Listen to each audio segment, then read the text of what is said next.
The migration and settlement of Jews into Europe began over 2,000 years ago. Jews maintained their traditions and culture, absorbing local influences as well as affecting local ways and customs. Thus, Jewish history is intrinsic to the history of Europe itself. About 9 million Jews lived in Europe up to the Second World War. About 6 million were killed during the Holocaust. Of the thousands of Jewish communities dotted around the cities, towns and villages of Europe, often the Jewish cemeteries are the last physical witnesses of centuries of vibrant Jewish life in these areas.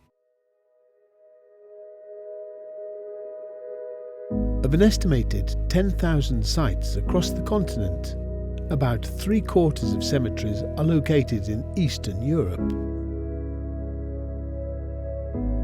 Each Jewish cemetery forms a part of the European cultural and historical landscape. The burial sites help understand the people who lived here, how they led their lives, and ultimately the tragedies which happened here.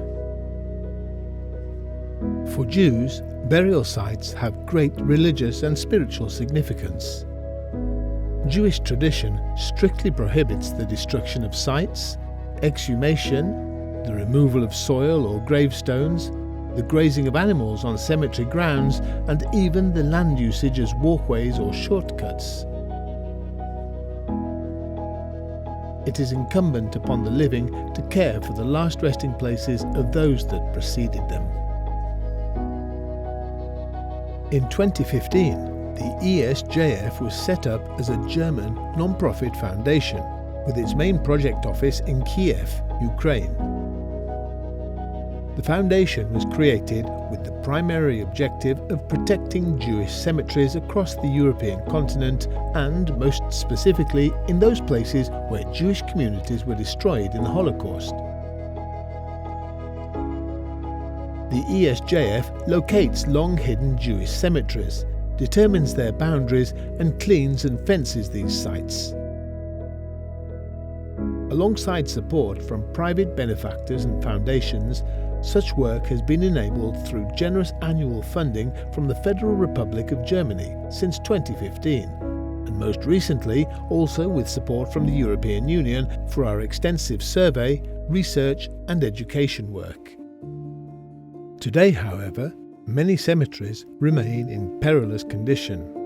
Many of those which miraculously escaped destruction by the Nazis were completely destroyed after the war in the former Soviet Union and its Eastern European satellite states. Buildings, roads, and even dance floors were built from stolen gravestones.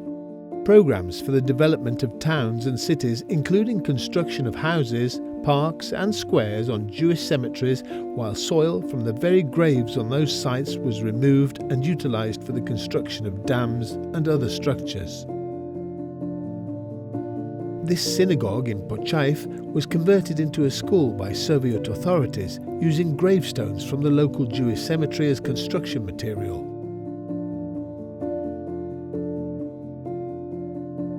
Today, it stands deserted. This is why the work of Esjf is so urgent. With the help of drones utilized by Esjf surveyors, we discovered that part of the cemetery in the village of Kaprishti in Moldova was planted with corn for many years. Thanks to the work of the Esjf, this cemetery will be preserved. Local authorities apologized for this desecration.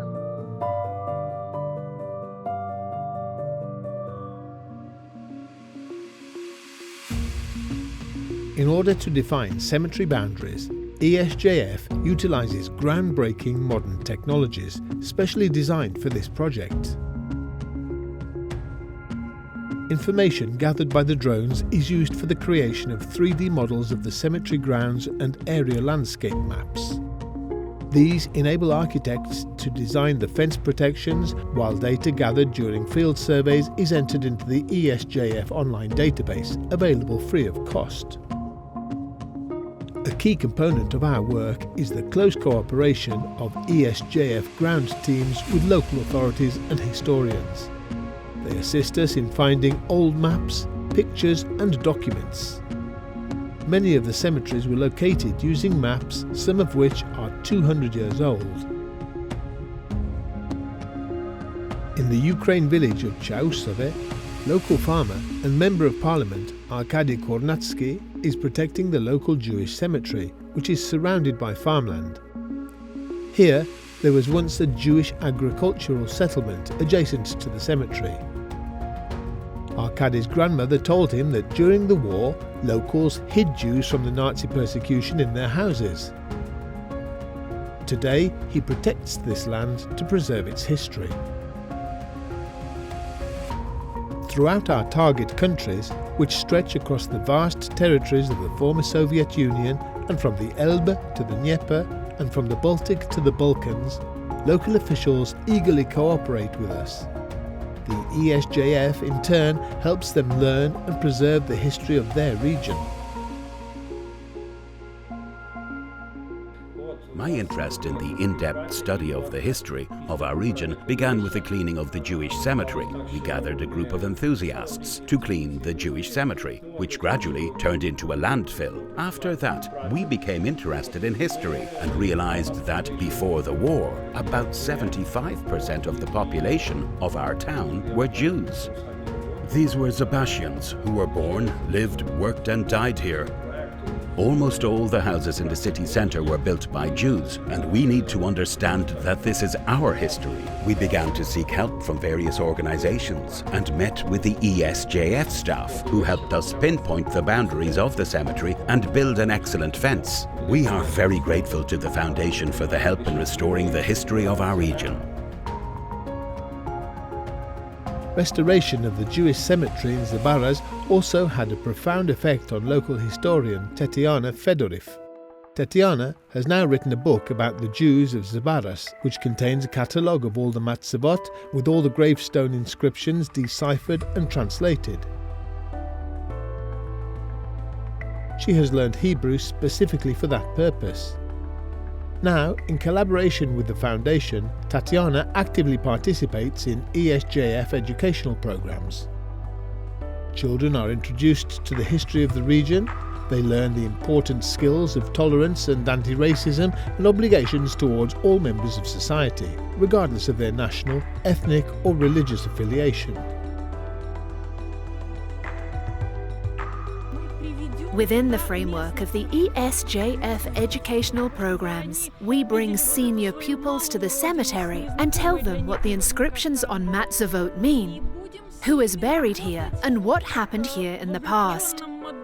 This will help them to understand and accept people of different cultures and traditions, conduct dialogue and prevent manifestations of anti-Semitism and xenophobia.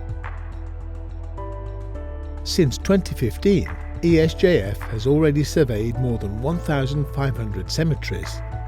150 cemeteries have been completely cleaned and fenced in 8 countries.